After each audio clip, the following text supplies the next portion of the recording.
ከቀናት በፊት በያዝነው የፈረንጆቹ አዲስ ዓመት ከአዲስ አበባ ተነስተው ኒውዮርክ ለመድረስ ቢያንስ የ14 ሰዓት በረራ ማድረግ ይኖርቦታል። ነገር ግን ይህ ጉዞ በ20 ደቂቃ ውስጥ ብቻ ቢጠናቀቅስ? የማይቻል ይመስላል አይደል? የዓለማችን ባለጸጋ ኤለን መስክና የጠፈር ምርምር ድርጅቱ ስፔስ ኤክስ ይህን እውን ለማድረግ የመጨረሻው ምዕራፍ ላይ ደርሰዋል። እርዝ ቱ እርዝ የተባለው ይህ አዲስ ቴክኖሎጂ ከየትኛውም የዓለማችን ከተማ ወደ ሌላኛው ከተማ በአንድ ሰዓት ባነሰ ጊዜ ውስጥ ለማድረስ ቃል ገብተዋል። በዛሬ ዙረት ዓለም ቆይታችንም ይህን አስገራሚ ሮኬት እንዴት ይሰራል፣ ዋጋው ስንት ይሆናል፣ መቼስ ወደ ስራ ይገባል የሚሉትን ጥያቄዎች በጥልቀት እንመረምራለን። ቴክኖሎጂ ሚስጥርንና እውቀትን በአንድ ላይ የምናይበትን ይህን የዙረት ዓለም ሰብስክራይብ በማድረግ ቤተሰብ ይሁኑ። እንዲሁም ይህን ቪዲዮ ላይክ በማድረግ ወደ ዛሬው መርሃ ግብር እናልፋለን። ይህ ታምራዊን ጉዞ የሚያደርገው ስታርሺፕ የተባለው ግዙፍ ሮኬት ነው። ስታርሺፕ እስካሁን በሰው ልጅ ታሪክ ከተሰሩ ሮኬቶች ሁሉ ግዙፉና ኃይለኛው ነው። መጀመሪያ ላይ የተሰራው ሰዎችን ወደ ማርስ ለማጓጓዝ ቢሆንም ኤለን መስክ ግን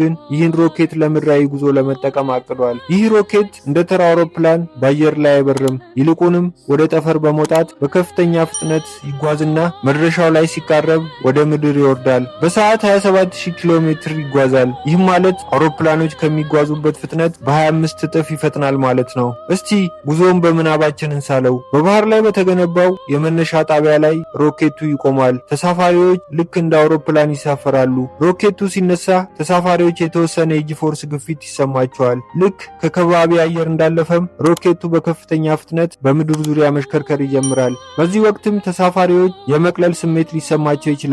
ለጥቂት ደቂቃዎችም የጠፈር ተመራማሪ የመሆን ስሜትን ይሰጣቸዋል። ከዚያም በ20ኛው ደቂቃ ላይ ሮኬቱ አፍንጫውን ወደ ታች አድርጎ አዲስ አበባ ላይ ወይም ኒውዮርክ ላይ በተዘጋጀለት ማረፊያ ላይ ልክ እንደቆመ ሰው ቀጥ ብሎ ያርፋል። ይህ ቴክኖሎጂ ለንግድ ዓለም ትልቅ ለውጥ ያመጣል ተብሎ ይታሰባል። ዛሬ ላይ ከአሜሪካ አዲስ አበባ የሚላክ ዕቃ ሳምንታትን ይፈጃል። በስታርሺፕ ግን በአንድ ሰዓት ውስጥ ይደርሳል። ነገር ግን ትልቁ ጥያቄ ዋጋው ስንት ይሆናል የሚለው ነው። መጀመሪያ ላይ ዋጋው እጅግ ውድ ሊሆን ይችላል ተብሎ ይገመታል። ኤለን መስክ እንደሚለው ከሆነ ግን ሮኬቱ ደግሞ ጥቅም ላይ መዋል ስለሚችል ከጊዜ በኋላ ዋጋው ከመደበኛ የቢዝነስ ክላስ አውሮፕላን ትኬት ጋር እኩል ሊሆን ይችላል። ሌላው ተግዳሮት ደግሞ የሮኬቱ ከፍተኛ ድምፅና ተሳፋሪዎች የሚሰማቸው አካላዊ ጫና ነው። ለዚህ ነው የመነሻና መዳረሻ ጣቢያዎች ከከተማ ራቅ ብለው በባህር ላይ የሚገነቡት። ስፔስ ኤክስ በአሁኑ ወቅት የስታርሺፕን የሙከራ በረራዎች እያደረገ ይገኛል። እስካሁን የተደረጉ ሙከራዎች ስኬታማ ናቸው። ኤለን መስክ እንደሚለው ከሆነም በሚቀጥሉት 5 እና 10 ዓመታት ውስጥ የመጀመሪያውን